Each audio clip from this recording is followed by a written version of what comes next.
저희가 또 10월, 11월 정도 되면 개발할 게 회사마다의 가결산 프로그램들을 개발을 해서 회사가 결산을 하기 전에 회사를 어떻게 결산하는 것이 재무 관리적으로 도움이 되어서 내년도 신용평가를 하는데 기여할 수 있는지에 대한 솔루션을 제시하는 레포트를 준비하고 있어요. 자, 이제는 어떻게 되냐면 법인기업이라고 했었을 때는 우리가 영업을 해서 계약을 받았건 계약을 당장은 받지 못했어도 지속적인 관리가 필요하잖아요. 그 관리를 위해서 매년 우리가 전달할 수 있는 자료가 여러분들의 힘 하나 들이지 않고요. 카톡에 그냥 남기기만 하면 그 두 가지 자료가 와요. 온 걸 그대로 전달하기로 해도 되고 뭐 다운로드해서 메일만 보내면 1년에 2번씩 그 대표님한테 계속 무엇인가를 드리고 있는 거예요. 고객이라고 하면 추가 계약을 받을 수 있는 기회를 여는 거고요. 이 고객하고 관계가 안 됐고 뭔가 상황이 안 좋다 하더라도 그걸 통해서 그 고객에게는 계속해서 나를 기억하게 만들고 뿐만 아니라 그 레포트들은 대표님의 어떤 변화 상황에 따라서 본인에게 절실하게 필요한 자료일 수 있어요. 지금까지의 법인 영업은요. 누군가를 통해서 소개를 받아요. 골프를 치면서 소개를 받아요. 예를 들어서 앞으로 골프 2번, 3번 더 쳐야 되고요. 술도 한 번씩 먹어야 되고요. 그래서 관계를 만들어야 돼요. 기본 시간이 아니 골프 오늘 쳤는데 다음 주에 또 쳐요? 한두 달 지나야 되죠? 그렇게 진행하면 최소 그렇게 진행하는 데면 1년, 1년 반이 걸려요. 사실은. 그리고 나서 좀 가까워졌죠. 그리고 나서 이야기를 꺼내려면 상대방은 가까워졌기 때문에 나한테 본인의 치부나 문제점을 드러내는 걸 꺼려해요. 우리 관계가 아직 잘 우리는 모르니까 뭐 무슨 이야기든 할 수 있어요. 가까워지면 좋을 것 같지만 가까워지면 발목을 붙잡는 게 영업이에요. 자, 거리가 멀어요. 영업하려고 그래요. 너 뭐야? 이런 거죠. 뭔가 아이러니하지 않아요? 그렇죠. 법인 영업, 기업 영업은요. 접근 자체를 우리가 신뢰를 줄 수 있는 실력을 갖추었다라는 것을 명백하게 처음에 보여줌으로써 상대방이 나에 대해서 평가하는 그 물음표의 시간들 1년, 1년 반을 단축시키는 게 첫 번째예요. 단축시킨 상태에서 레포트가 전달되고 경영자 질문서라는 거를 같이 동봉해서 보내면 우리가 질문 던지고 니즈 파악하고 니즈 환기시키고 자극 줘가지고 겁주고 해야 될 일들을 스스로가 그 문장을 읽으면서 스스로 니즈 환기를 하기 시작해요. 그렇지, 내가 이런 걸 챙겼어야 되지. 내가 바쁘다고 급하다고 이걸 못 챙겼구나라고 하면서 총 항목마다 10문항씩이니까 항목이 한 7, 8개 될 거예요. 그걸 읽으면서 스스로가 무엇인가를 지금 한번 점검해야겠다는 결심을 하게 되고 그 중에서 몇 가지 항목을 체킹을 해놓게끔 돼요. 스스로가 문제점을 찾았고 그 문제를 해결하기 위해서 이걸 보낸 사람을 찾고 싶게끔 만들어져 있는 거예요. 그게 자발적일 수도 있고요. 아니면 원래 저희 이제 영업 프로세스대로 경영자 질문서가 전달된 다음 일주일 정도 지나면 전화를 해서 혹시 한번 보셨습니까? 레포트 또 질문서에 대해서 체킹 한번 해보셨습니까? 이 질문을 던짐으로써 대표가 직접 봤다라고 하면 아 그런데 이런 부분들은 좀 궁금해. 궁금한 게 없기 힘들게끔 많이 담아놨어요. 예. 이게 너무 많다고 해서 보기 싫어지는 게 아니거든요. 내가 무엇인가를 점검해야 될 요소를 꼼꼼하게 체크리스트를 만들어 놨다면 스스로는 그 정도 체킹하는 건 대표를 하고 있고 경영을 하고 있는 사람한테는 과한 숙제가 아니에요. 사실은. 외부에 몇 천만 원씩 컨설팅 피를 주고 컨설턴트가 와서 컨설팅을 해도 그보다 더 많은 양의 것들을 꺼내놔야만 하거든요. 그리고 이거는 셀프 체크죠. 그렇게 해서 약속을 잡으면요. 우리 그냥 뭐 지나가다 들렀어요 이러면 들를게요 하면 아 왜 들르려 그래 됐어 그러면 아 그래도 갈게요 근처에 왔어요 가면 몇 마디 얘기 나누다가 특별한 게 없으면 대표님 갑자기 약속이 없던 약속이 생기시잖아요. 그렇죠? 예. 그런 일은 발생하지 않습니다. 제 경험상으로는 레포트를 처음 이제 소개를 받아서 갔죠. 안녕하십니까 대표님 하고 레포트를 그냥 꺼내놨어요. 그랬더니 설명도 하기 전에 본인이 열어서 봐요. 저한테 저도 어리지 않았거든요. 그때도 지금도 어리지 않고요. 예. 근데 대표님이 지갑에서 100만 원짜리 수표를 딱 꺼내서 온다고 고생했으니까 기름값이나 해 하고 주시는 거예요. 그러니까 어른이 주시는 거니까 거절할 수는 없으니까 예 하고 받았죠. 계산서는 안 끊고 그냥 그거 하나만으로도 상대방에게 기본적인 호감을 줄 수 있고요. 설명이 들어가면 그 동영상 업로드한 거 보시면 돼요. 설명하는 그 페이지를 보면 그 대표님은 어느 곳에서도 그와 관련된 내용의 걸 들어본 적이 없는 내용이 60% 이상이에요. 나머지 40%는 재무 관리적인 부분이니까 뭐 삼성이나 피플이나 환경에 어딘가에 들어왔던 내용이겠죠. 하지만 아주 중요한 부분들이 있다라는 거예요. 그리고 스스로를 체킹해 볼 수 있는 질문서도 존재한다는 거예요. 자, 이 프로세스를 밟는 데 있어서 첫 출발이 중요한데 뭐가 중요하죠? 그렇게 해야 할 고객이 있어야 되죠. 잠재 고객이. 자, 그래서 여러분들이 고객에 대해서 난 고객이 없다, 부족하다, 뭐 이런 생각을 가질 수 있는데 제가 좀 들으신 분들이 있을 거지만 한 번 더 말씀드려 볼게요. 제가 이사를 한 몇 개월 전에 했습니다. 이사를 하면 많은 물건을 버리죠. 그죠? 저도 많은 걸 버렸어요. 왜? 집이 10평이 줄어들었어요. 네, 왜 그런지 모르겠지만 10평이 줄어들었어요. 뭔가를 많이 버려야 돼요. 신발을 큰 박스를 하나를 다 버렸어요. 책도 뭐 몇 박스를 버렸죠. 옷도 몇 박스를 버렸어요. 그래서 뭐 처음에는 버리기가 아까웠는데 하나 버리기 시작하니까 쉬워지더라고요. 네, 다 버렸어요.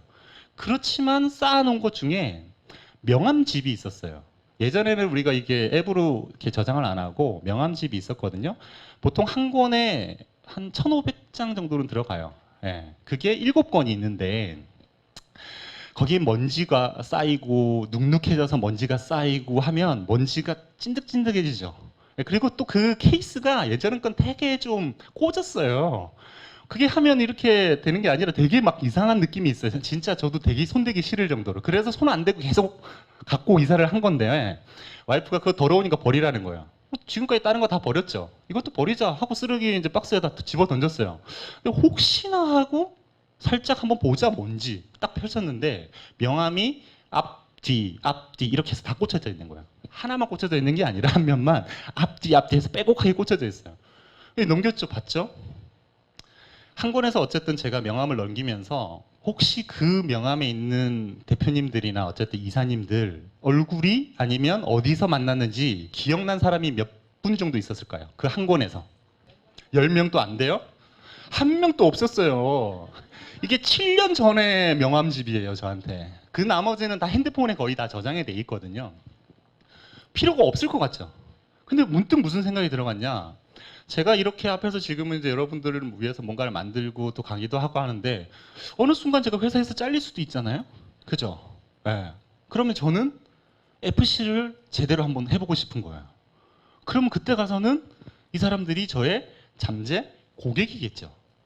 그 생각이 딱 드는 순간 다시 꺼내서 제 것이 맨 밑에 와이프가 보기 힘든 곳에 차곡차곡 해서 밑에 지금 현재 밀어놔놨어요. 안 버렸어요. 자, 그 명함을 가지고 그럼 영업을 하려고 해요. 자, 여러분들 입장으로 가는 거예요. 여러분들 책상 서랍 아니면 집에서 찾아보면요. 명함이 있어요. 그게 꼭 대표가 아니더라도 이사라도 아니면 거기 대리라도 명함이 있어요. 어떤 방법은 한 단계를 더 거쳐서 가느냐 직접 가느냐일 뿐이에요. 자, 제가 명함을 아무거나 하나 딱 뽑았어요. 회사 이름이 있어요. 지금 저희 방식이라면 저희한테 그거를 보내면 돼요. 그죠? 보내서 앱을 통해서 보내건 아니면 지금은 통보문을 통해서 지점장님 통해서 보내니까 보내면 크레탑과 분석 보고서 발행해 드리죠. 봤어요. 회사 갈만한데? 됐죠? 거기에 저기 명함에 있는 이메일 있죠. 거기로 그냥 보내요. 자, 이거 영업적인 거 이거 오늘 녹화하기로 했구나. 위험한데 이거. 아무튼 알아서 들으세요 이거. 자, 메일로 보냈어요. 그러면 그 메일이 오래된 메일 주소면 바뀔 수도 있는데 우선은 메일로 보내요. 자, 그리고 일주일 정도 있다가 거기에 전화를 합니다. 여러분들 전화번호 안 바뀌시죠? 제가 지금 전화번호 이게 010으로 바꾸고 제가 외국을 가려다가 안 가고 바꾼 번호거든요. 제가 임시폰을 쓰다가 가려고 대기하고 있으면서 바꾼 번호가 지금 19년, 20년 정도 됐어요. 안 바뀌어요. 웬만하면 안 바뀐다고 봐야죠. 바뀐 분이면 연락 안 하는 게 나을 수도 있어요. 무슨 일인가 중간에 일이 있을 수 있으니까. 우선 전화를 드려요. 대표님 안녕하십니까? 몇 년 전에 서울 어딘가 대충 불러대는 거예요. 서울 어딘가에서 뵀었는데 저 누구라고 합니다. 한영국 회계사라고 합니다. 기억나시나요? 이렇게. 그러면 자기 이름 알고 핸드폰 번호 알고 전화가 왔어요.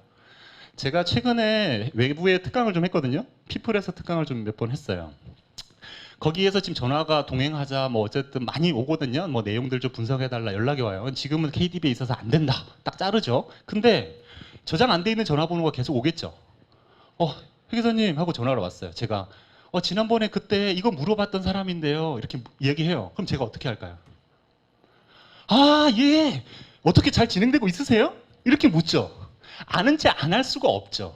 예. 그 사람이 명함을 줬을 수도 있는데 내가 저장 안 했을 수도 있고 미안하잖아요. 문자로도 명함을 남겼는데 내가 저장 안 했을 수도 있고. 그쵸? 그 사람도 아는 체를 해요. 우선 들으려고 한다고요. 그쵸? 대표님 메일 주소 혹시 이거 예전 거 맞으세요? 맞아요. 아니면 아니요가 나오겠죠? 보내드린 게 있는데 한번 대표님 도움 되실까봐 좀 보내드렸어요. 한번 보세요. 전화 끊으면 돼요. 메일 주소가 아니래요. 메일 주소를 알려달라고 하면 돼요. 알려줄까요? 안 알려줄까요? 안 알려줘요? 메일 주소는요, 아무데나 다 알려주는 게 메일 주소예요. 전화번호까지 알고 전화가 왔는데 메일 주소를 안 알려주진 않아요. 예. 안 알려주지 말고. 예. 아니면 그 핸드폰에 카톡으로 보낼 수도 있잖아요. 그렇죠? 우선은 그렇게 해서 전달하면요, 아까 말씀드렸던 프로세스대로 다음 단계로 넘어갑니다. 그렇죠? 관계를 안 맺었던 기간이 오래됐건, 한 번만 만난 적이 있건, 아니면 새로이 누군가를 만났건, 아니면 진짜 검색을 통해서 내 주변에 있는 혹시 이런 업종에 있는 사람들이 누가 있나 하고 어디든 검색해서라도 찾아냈건 간에 1차적으로 출발이 가능하다는 거예요. 그리고 여러분, 우리가 가지고 있는 에너지가 있어요. 하루에 쓸 수 있는 열량이 있단 말이에요. 이 에너지를 너무 많이 써버리면 지치고 아파지죠. 그런데 지금 제가 하는 이거는 여러분들의 에너지는 거의 숨 쉬는 정도의 에너지만 쏟으면 되는 일인 거예요. 전화하면서 혹시나 보고 뭐를 하면 어떡하지? 이런 신경 쓰지 말라고요. 안 쓰고 그냥 습관적으로 나는 월요일 날 아침에는 이걸 하겠어. 금요일 날 오후에는 이 일을 하겠어 하고 1시간 딱 정해놓고 내 어떤 풀리스트에 대한 정리, 그리고 전화 이메일 보내고 전화 한번 그 다음 주에는 보내는 걸로 계획만 세워놓고 그냥 하시면 돼요. 그리고 나서 잡히는 것들, 처음엔 씨를 뿌렸고 잡혀지는 것들만 팔로우업 하면 되고, 그 팔로우업 과정이 여러분들이 컨설팅 할 것이 아니라 저희를 통해서 전달하는 역할을 잘 하시면 된다는 거예요. 근데 그 전달을 하더라도 제가 최근 이제 추석이니까 뭐 선물 보낸다면서 뭐 주소 확인한다고 전화가 몇 번 오잖아요. 그럼 궁금하잖아요. 뭐가 갈 건데 주소 확인하려고 전화했어. 예, 알겠습니다. 주소 맞는데요. 잠깐만요. 근데 뭐예요? 궁금하죠. 네. 그럼 그 사람 또 뭐라고 얘기해 주죠. 누가 보냈어요? 예. 궁금하죠. 내가 뭔가를 전달하는데 상대방이 뭘 전달하는지에 대한 내가 알기를 원하고 나한테 물을 수가 있죠. 기본적인 내용들에 대한 파악은 필요하다라는 거예요. 그리고 그 내용들이 또 내 머릿속에 다 채워 넣으려면 너무 부담스럽죠. 어느 정도만 알면 그 자리에서 어떤 이야기가 필요하다면, 제가 지금 리플리드 얘기했죠. 7종이 발행됐고 추가로 2종이 더해서 9종이 발행되어 있어요. 그 중에서 지금 첫 번째 이제 스토리가 가지급금이에요. 가지급금 이야기 나오면 가지급금 장표만 꺼내면 돼요. 그 첫 페이지에 가지급금의 개념부터 시작해서 어떻게 진행될지의 내용이 다 있어요. 그리고 뒤로 돌리면 뭐 정리되어 있는 것도 있고 어떤 거는 체크리스트가 되어 있어요. 그냥 그 자리에서 보고는 이야기할 수 있죠. 보면 기억날 정도만 여러분이 준비하면 된다는 거예요. 과거에는 기업 영업을 하고 법인 영업을 하려면 3년에서 5년은 경력이 좀 있어야 되고 경험이 늘어나야 되고 어디서도 노하우를 오픈하지 않기 때문에 그거 하나하나 자기들이 아르마리로 알아야 되는 시대였어요. 지금 완전히 다 오픈해서 스스로가 다 하실 수 있게끔 준비를 만들어 드린다는 거예요. 자.